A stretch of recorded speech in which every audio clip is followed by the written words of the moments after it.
For us, life unfolds on human scales. Miles, feet, inches.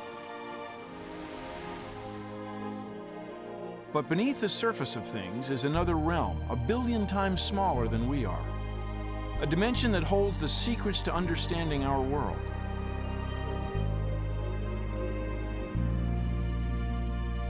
What makes steel strong?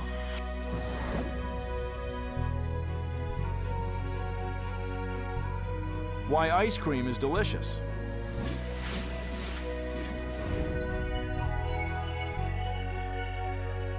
What makes life possible?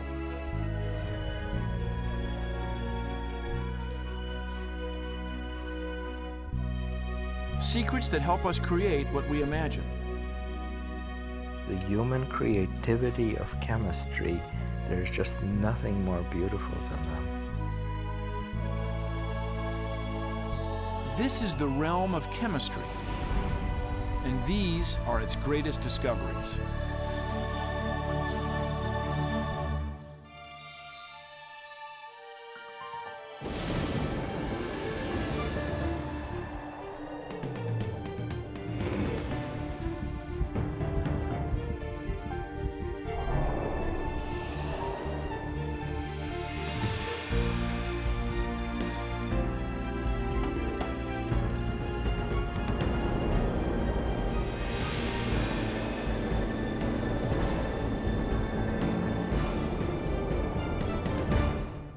Ancient Greek philosophers believed there were just 4 elements: earth, air, fire, and water, and that air was the underlying element, a single substance responsible for the makeup of everything in the world. Centuries later, Leonardo da Vinci was among the first to suggest that instead of being an element, air might consist of 2 different gases. It remained a mystery until our first great discovery.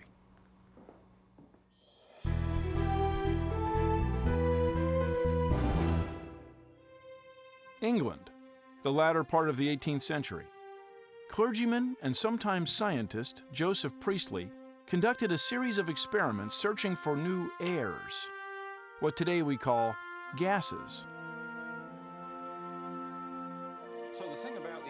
To find out more about what Priestley was up to, I paid a visit to Arnold Thackeray, president and historian at the Chemical Heritage Foundation in Philadelphia, Pennsylvania.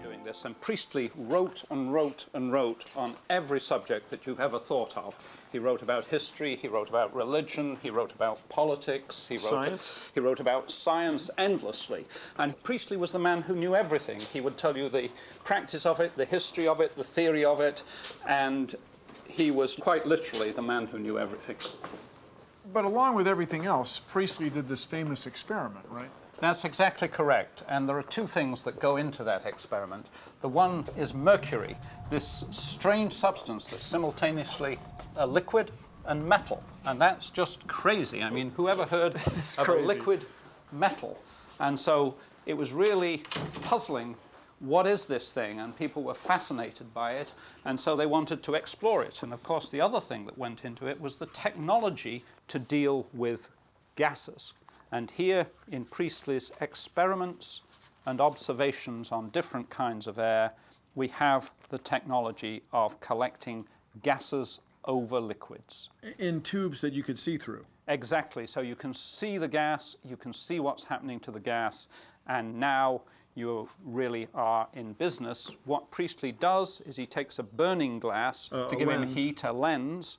He focuses it on this orange powder, the mercuric calx. He heats it, it changes into this metal mercury, and a gas comes off. But Priestley doesn't really realize what it is that he's found. The answer would emerge in 1774, after Priestley paid a visit to Paris and shared the story of his discovery with another scientist, Antoine Lavoisier. Paris is a marvelous place for Priestley to visit because Antoine Lavoisier is in Paris, talk of the town, doing the work that will end up as his elementary text on chemistry.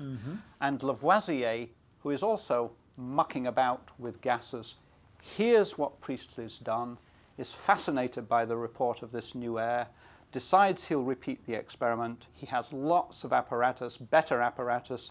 He's a meticulous experimenter, and among other things, he weighs things. Lavoisier, by weighing, says something is being emitted. He calls the thing emitted oxygen. He rewrites the whole script of chemistry, and he creates a list of elements that we still use today: oxygen, hydrogen, sulfur. You can correctly say that Priestley discovered oxygen, but Lavoisier invented it.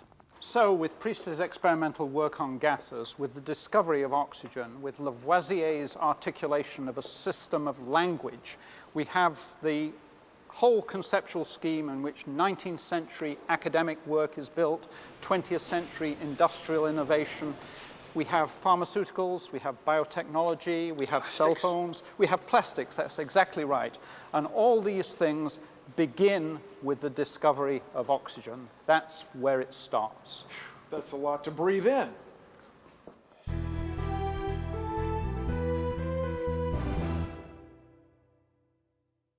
In the early 19th century, a British schoolteacher named John Dalton was hard at work, pursuing his fascination with chemistry, which would lead to our next great discovery. Dalton's experiments showed that the known elements such as oxygen, hydrogen, and carbon combined in definite and constant proportions. From his calculations, he hypothesized that the elements must be made up of smaller, invisible pieces of matter with relative and distinctive weights. He called these pieces of matter atoms. So, what did Dalton discover? Dalton's great discovery was what he called the relative weights of ultimate particles. Ultimate particles. That's what he called it. It's a lovely phrase.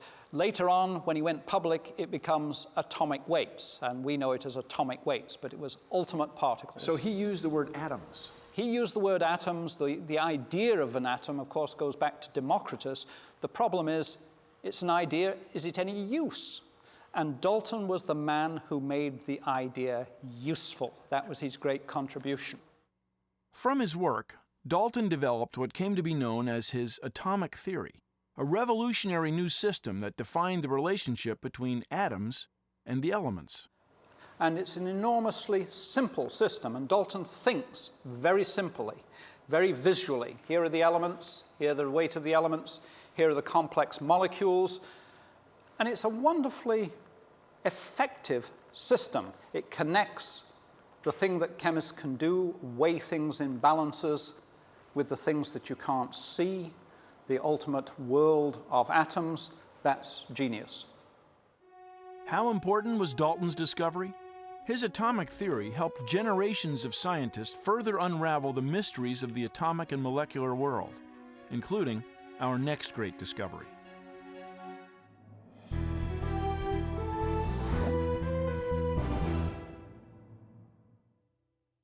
In the early 1800s, French chemist Joseph Gay-Lussac was conducting a series of experiments designed to study Dalton's atomic theory when he observed something odd. When he combined equal volumes of different gases and measured their reactions, the gases often produced twice the volume than he expected. How was this possible? The answer was provided in 1811 by Amedeo Avogadro, a physics professor at the University of Turin in Italy. While studying the results of Gay-Lussac's research, Avogadro had an insight. At the time, it was believed that gases were made of single atoms. Avogadro realized this assumption was wrong. The gases were made of multiple atoms, what came to be known as molecules. The realization that atoms could be rearranged to form molecules was the breakthrough that enabled scientists to move out of the chemistry dark ages and begin systematically creating new compounds.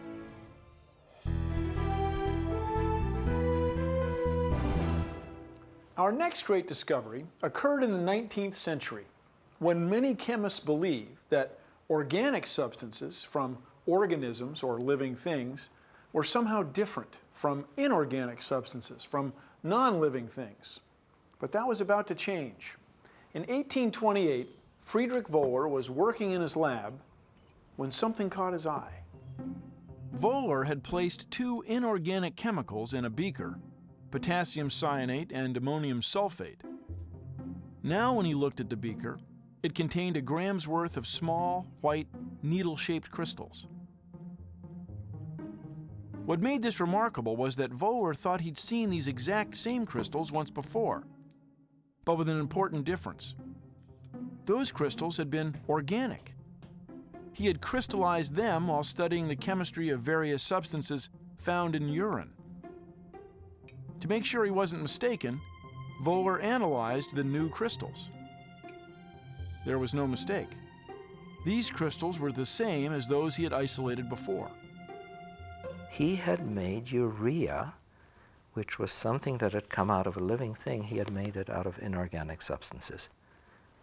Later he said, in a personal letter, not in the paper he wrote about it, that I have made urea without a kidney. And he knew what he had done. Meet Roald Hoffmann, turns out- winner of the 1981 Nobel Prize in Chemistry for developing a theory to explain organic chemical reactions. Oxygen in it. So why is this discovery of artificially making urea, why is that a great discovery? You know, there comes a time when you need a discovery, and it's sometimes a single one, to cross a border, to break down a wall. This is what this discovery was. Wow. It's not that it was so important in and of itself, but at the time that it came, the simple making of urea out of two inorganic chemicals, when it came, it caught people's attention. The whole story of the discovery is about the underlying basis, the building blocks of all matter, organic and inorganic, being the same, atoms.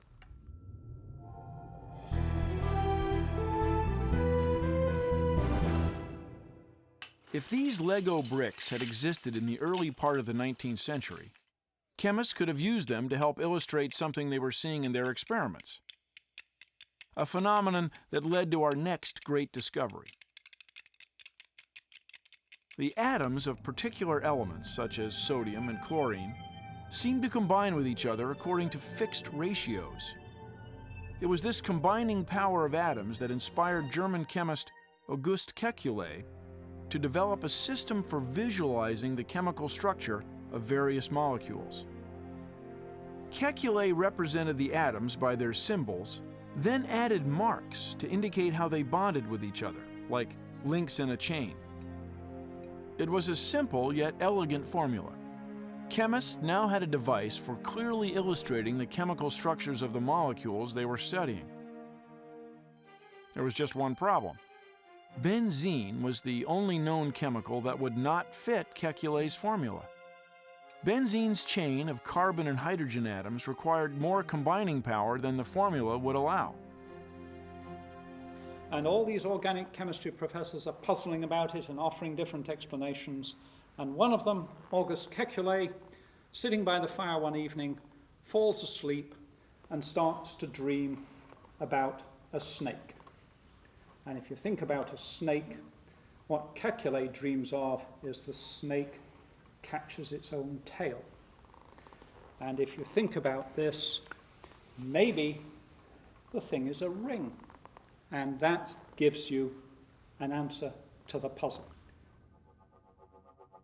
The 6 carbon atoms of the benzene molecule weren't linked in a chain. Like the snake, they formed a ring, each with a hydrogen atom attached, with alternating single and double bonds. Within a short time, Kekule's insight was confirmed, and its effect was revolutionary. Chemists knew that all organic substances contained one or more carbon atoms in their molecules. With Kekule's discovery, they now had the underlying formula to explain how carbon combined with other molecules to form a world of chemical compounds. The modern era of organic chemistry was born. Now, with this thing being so simple, that is to say, the snake bites its tail, why is this considered a great discovery? Here is a recipe for new drugs, new medicines, new understanding. If you go back in time, in Dalton's day, a couple of hundred compounds. Soon it's a couple of thousand. Soon it's 10,000, astonishing. Soon it's 100,000. Last year, 15 million new compounds were registered, all built on this simple template. This is a work of genius.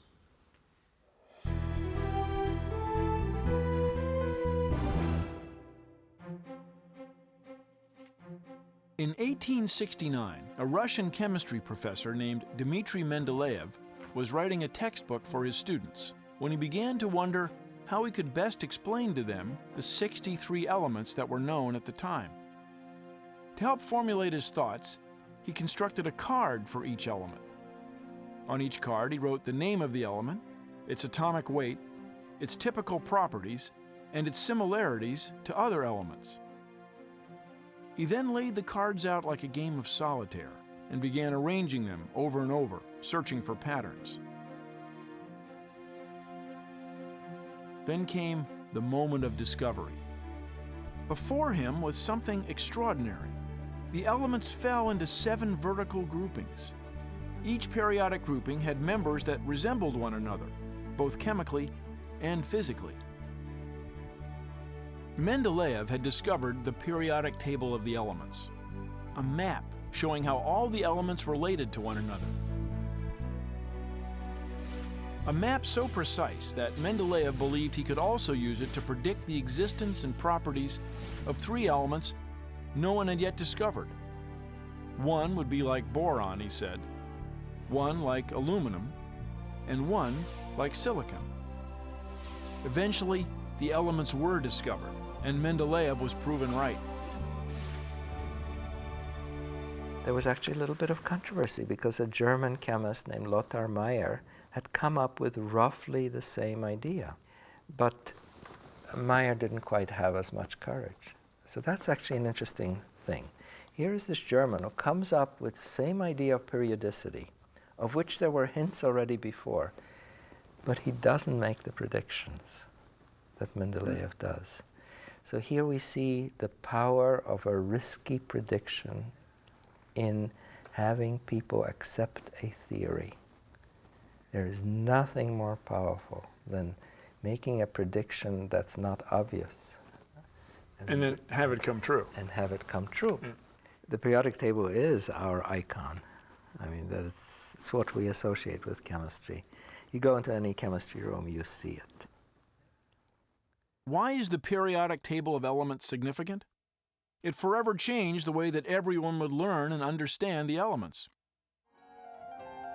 The periodic table of elements is to chemistry as notes of music are to a Beethoven sonata.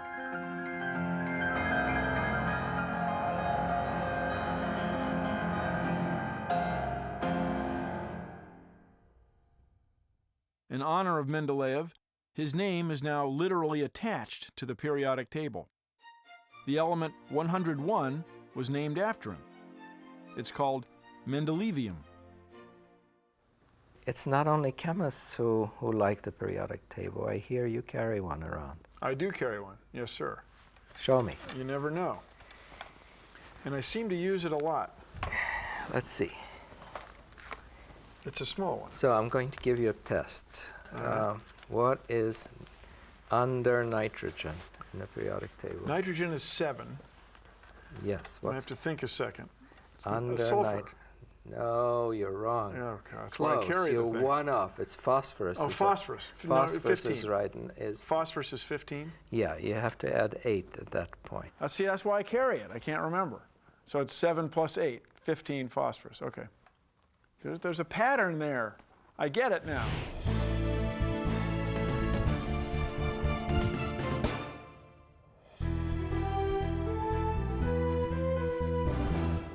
At the turn of the 19th century, electricity was all the rage.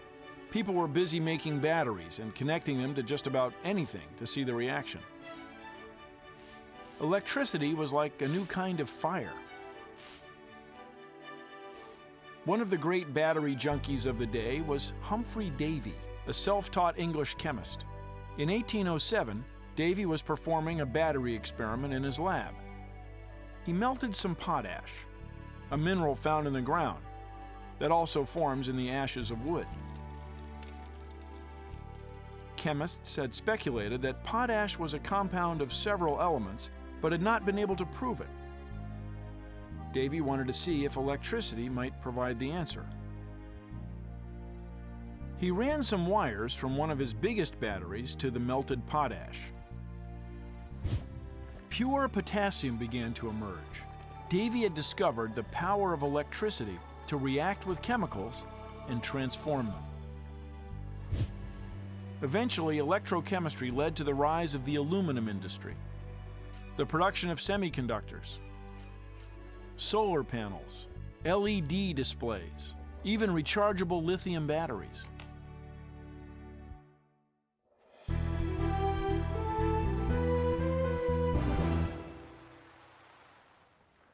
In the 1850s, Robert Bunsen and his research collaborator Gustav Kirchhoff conducted a series of experiments to determine why substances emitted specific colors when placed in a flame.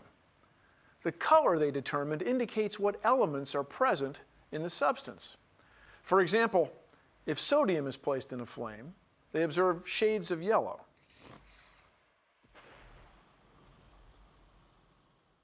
Copper, shades of green. Strontium, shades of red.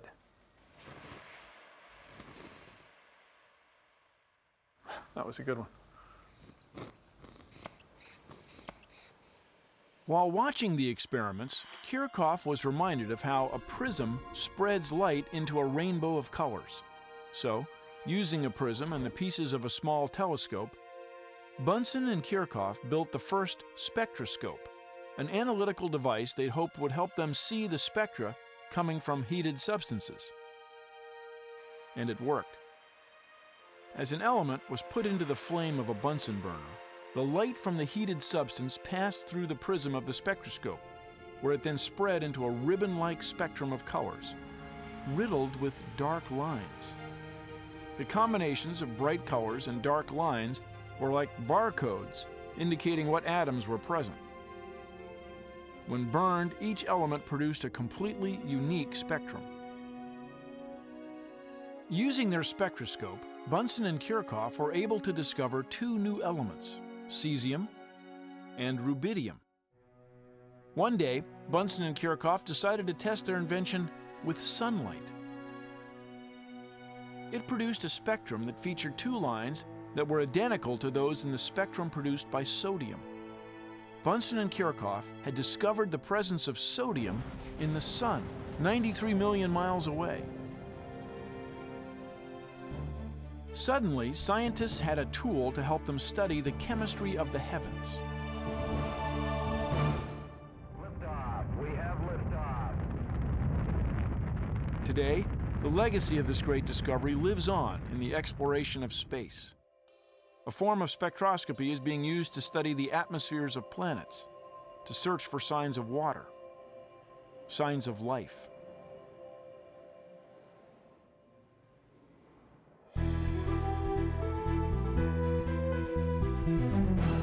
Our next great discovery is the story of Joseph Thomson and the electron.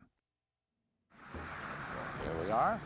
So everything that we can see is made of chemicals. That's right. What's the And future? they're all bonded through electron interactions. Thank goodness. And the future is To find out about it, I paid a visit to Harvard University. applying quantum mechanics. Dudley Hirschbach is a professor here and winner of the 1986 Nobel Prize in Chemistry for his research into the dynamics of chemical elementary processes.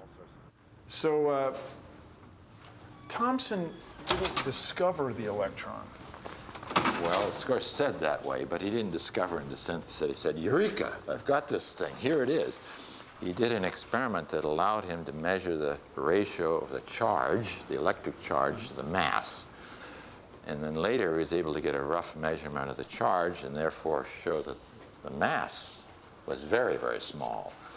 It was about 1/2000th of the mass of the lightest known atom, hydrogen atom. So it showed that he could extract in the experiment a very small piece of an atom. Well, that was a tremendous shock. People didn't Pun imagine. intended. Yes, yes. Electrical piece of an atom. It was a very small part of the atom. At the time of his discovery, Thomson was a professor at England's University of Cambridge. He was using a device called a Crookes tube in his experiments. I happen to have here a little apparatus that's akin to the one that J.J. Thomson used in 1897. It's called a cathode ray tube, just an evacuated little glass cylinder with some electrodes. And we can hook this up and show the key points of his experiment. A replica rather of the simply. first CRT. Yeah, it's the first cathode ray tube. It's ancestor of the television tube, as a matter of fact. But you do the last one, and we should get a stream of cathode rays or electrons going there, and it'll show up. A few of them bang into this phosphor-coated piece of cardboard there. Here, I'll give you a magnetic field you can use to deflect the electrons. When Thomson exposed the stream of cathode rays to a magnet, the stream would bend. Since magnets can only affect matter, this meant the stream of rays was composed of some kind of electrically charged substance called radiant matter. After many hours of observing and measuring, Thomson realized he'd found the first subatomic particles. The ray was a stream of electrons. It was a revolutionary discovery. Some years later, a student of Thomson, Ernest Rutherford, was able to show that the positive charge in atoms, which was, of course had to be there to balance the negative charges of these little electrons that were scooting around, was localized in a tiny, tiny nucleus, 100,000 times smaller than the size of the atom. And so almost all the mass was, of course, in that nucleus as well, because electrons are so light. And that's still the model we have today, right? That's the basic model for atoms, and of course the key to understanding everything involving atoms. Like chemistry. Like chemistry in particular, that's right.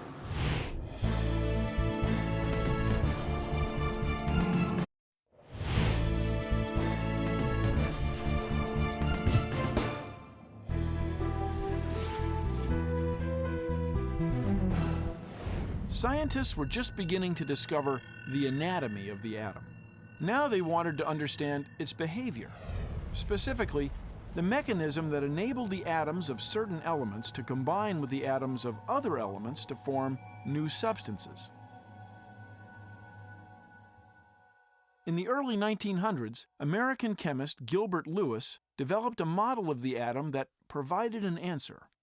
It is he who explained that electrons in atoms, and chemistry is about electrons, it's not about nuclei, that the electrons in atoms went in shells around the nucleus. In Lewis's model of the atom, each shell allows only a maximum number of electrons.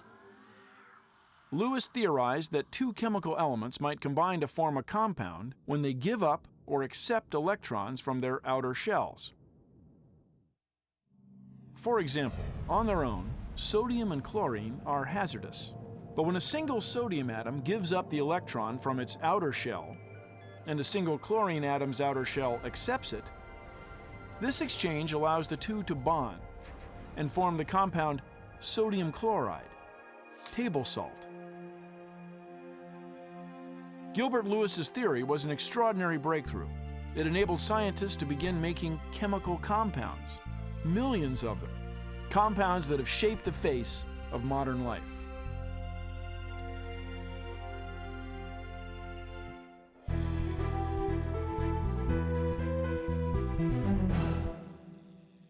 Our next great discovery started in the 1890s with the discovery of an unknown radiation called X-rays. It caused a sensation, and scientists immediately began looking for other substances that emitted strange, perhaps valuable forms of radiation. Over the next several decades, a number of scientists investigated the phenomena and together ended up shedding light on one of the great scientific sleuthing episodes of modern science. French physicist Henri Becquerel made the first significant breakthrough. In 1896, he conducted a series of experiments to see if various minerals emitted radiation. One of the minerals he happened to test was uranium. Becquerel's technique was to place different objects on top of an unexposed photographic plate, still wrapped in protective black paper.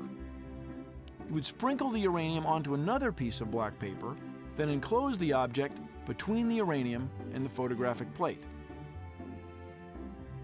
Later, Becquerel would develop the plate, and without fail, a ghostly photographic outline of the object would appear. From these experiments, Becquerel was able to prove conclusively that he had found a source for the mysterious radioactive rays that everyone was looking for. That source was uranium. From Becquerel, the investigation of radioactivity was taken up by Marie Curie. Curie and her husband Pierre undertook the job of isolating whatever elements were responsible for the radioactivity in uranium ore. For 2 years, the Curies boiled, sifted, filtered, and processed several tons of uranium ore. Finally, they succeeded in isolating 2 new elements contained in the ore, which they called polonium and radium. Marie Curie concluded that radium was 1,000,000 times more radioactive than uranium. More importantly, she determined that the mysterious form of energy which enabled radioactivity to penetrate other materials was not the result of a chemical process, but seemed to be atomic in nature. Unfortunately, her discoveries came at great cost. The dangers of being exposed to radioactivity were still unknown at the time, and in 1934, Marie Curie died of leukemia, believed to have been caused by radiation poisoning.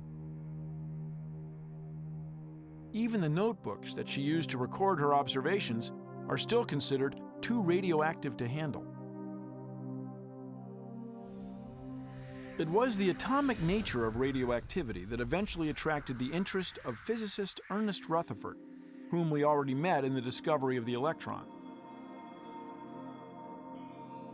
Rutherford found that radioactive material goes through a natural process of decay.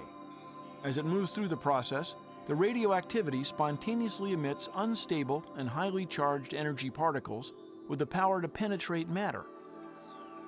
Rutherford called them alpha and beta particles and gamma rays.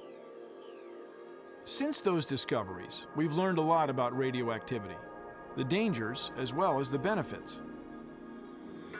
Radioactivity has given us medical imaging, a treatment for tumors, a method for calculating the age of the Earth,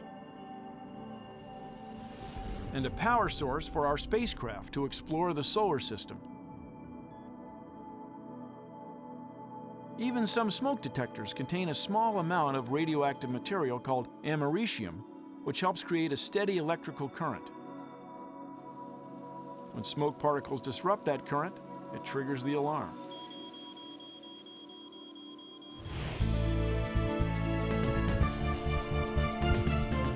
Centuries ago, alchemists set their sights high. They sought infinite wealth and immortality through miraculous transformations of matter.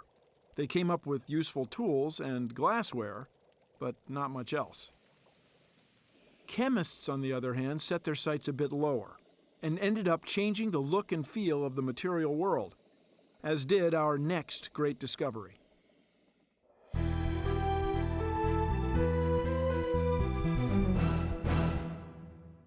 In the 1860s, John Hyatt, a printer and amateur chemist in Albany, New York, made news when he discovered a way to exploit the long, stringy molecules of cellulose found naturally in plants and created the first plastic. 50 years later, Belgium-born chemist Leo Baekeland took the next step in the discovery process. One of the great pioneers was Leo Baekeland, who made a polymer called Bakelite. The usual thing, chance favoring the prepared mind. He was mixing things, but he knew how to explore them. He saw the interesting properties of this. From two chemicals derived from coal, Baekeland discovered the world's first fully synthetic plastic. And the landscape of the 20th century was forever changed. What exactly is a plastic? Plastics are polymers. So what are polymers? Polymers are long chain molecules, not individual molecules that are then clumped up into a solid of some sort. They're really molecules that extend out very far. Chains of carbon atoms, sometimes with some other elements in them. So what are the advantages? Well, it's moldable. You can pour it in some liquid form into some mold. Strength?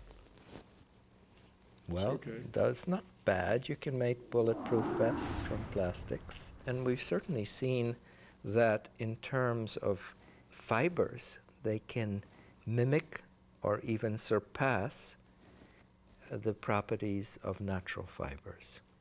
No fisherman in the world is going to go back to having nets out of cotton, you can bet. Those nets are going to be out of nylon.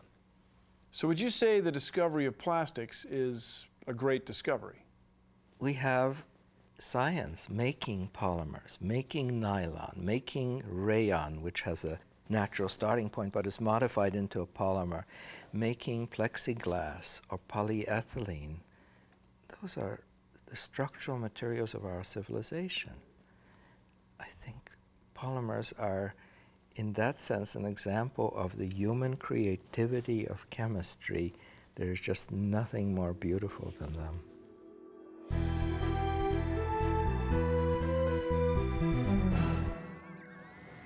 This single gram of black powder costs $500, about 30 times the price of gold. Remarkably, it's a special kind of soot made of molecules called carbon nanotubes. Each nanotube is about 1/1,000,000th of a meter in diameter, thinner than a strand of DNA, yet filled with a world of promise that has a lot of people excited, including a scientist who helped discover them. Richard Smalley is a professor of chemistry at Rice University in Houston, Texas. In 1985, he and fellow chemists Robert Curl and Harold Kroto were studying chemical conditions in outer space. Using sophisticated laser and spectroscopic equipment, they were searching for evidence that might help reveal the chemical nature of interstellar matter. Instead, they found something else, for which they would share the 1996 Nobel Prize for Chemistry. What exactly did you discover? Well, in 1985, over a period of a week, we discovered that there was one special cluster of carbon atoms that had precisely 60 atoms that was magic. It was specially stable compared to any other cluster. And we wondered why. Smalley, Kroto, and Curl named the new molecules buckyballs, after Buckminster Fuller, the architect who designed the geodesic dome. What they'd really discovered was a whole new class of large, all-carbon molecules, which came to be called fullerenes. A molecule is not just when some atoms are stuck together by good bonds. There's another property of a molecule, and that is when you put the last atom, it kind of clicks and it's done. It's stable. And you offer it another atom, says, no, thanks, I'm happy the way I am. Well, that's what C60 was. We were offering it other carbon atoms in the apparatus we built, and it said, no, I'm going to stay with 60. So here's a molecule. At least it was a molecule in my mind's eye that seemed to explain the results, which has the most symmetry of any molecule ever discovered. It's a big thing. This is about a nanometer in diameter, about 10 angstroms here, a nanometer, a billionth of a meter. In 1991, the significance of fullerenes gained even more momentum when Sumio Iijima, a scientist at the NEC Corporation, discovered yet another category of the cage-like wonders. But these fullerenes were slightly different. They were made of hollow molecules of pure carbon that formed a seamless hollow tube called carbon nanotubes, or in honor of Smalley's discovery, Bucky tubes. There's Bucky balls, right? All right. And then there's Bucky tubes. Yeah, I've got These things get awfully big now. A tube of the diameter of this ball is this big. And this is a fullerene, same sort of structure. You know, here are the pentagons here, and there's the hexagons. There's 6 pentagons here, 6 pentagons there, 12 total. And in between all these hexagons, and now this thing is just a sort of a Bucky capsule, but you can imagine this thing being very long. And in fact, these things have been made millions of times longer than their diameter now. And these objects have incredible properties. Like what? Well, for one thing, if you, instead of holding this plastic object, which I can easily rip apart, if you held a Bucky tube in your hands and you go to pull it, you'd find it is the stiffest object in the universe. Stiffer than steel. Stiffer than steel. Stiffer than diamond? Stiffer than diamond. But you're a big guy, you can pull it. You'd find that you can stretch it out quite a bit before it breaks. We'll find that it's 100 times stronger than steel in tension. The strongest fiber that you can ever make out of anything, ever. That means like a million years from now, when you ask me what's the strongest thing, same thing. You know, something has to be the strongest of all possible objects. This is it. And it's just carbon, so you could take coal or sewage or old rubber tires and convert them into Bucky tubes. Think what we could do with that. So we could rewire the world. We can make electrical cables that conduct electricity better than copper at 1/6 the weight. So when you think about this, does it seem too good to be true? Does it seem magical or something? It does. It does. I mean, what's the chance that you can discover something like this? But that's one of the fascinating things about the current status of our understanding of chemistry and physics. In fact, we can calculate the behavior of things very well these days. The big mystery with Bucky balls in these tubes is not that they would be great if you could make them. It was finding out you could actually make them. Carbon nanotubes are one of the reasons the word nanotechnology has become so well known. Some are describing it as a modern-day industrial revolution. Nanotechnology refers to building things from scratch, like this nanomotor.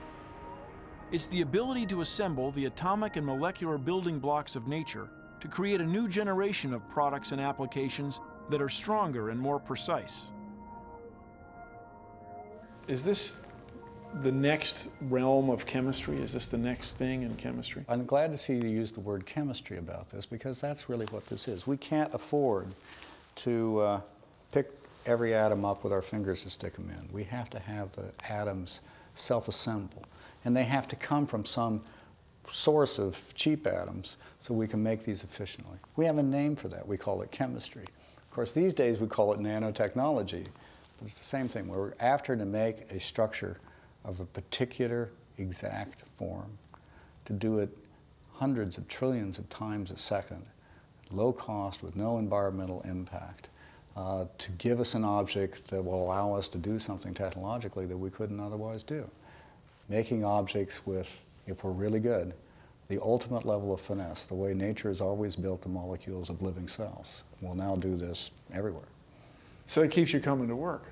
Yeah. There's a certain romance about it. It's taken only 2 centuries to go from a time when atoms were a mere hypothesis to the brink of being able to snap atoms and molecules together and build new technology with fantastic possibilities. And the great discoveries that we've just seen helped make it happen.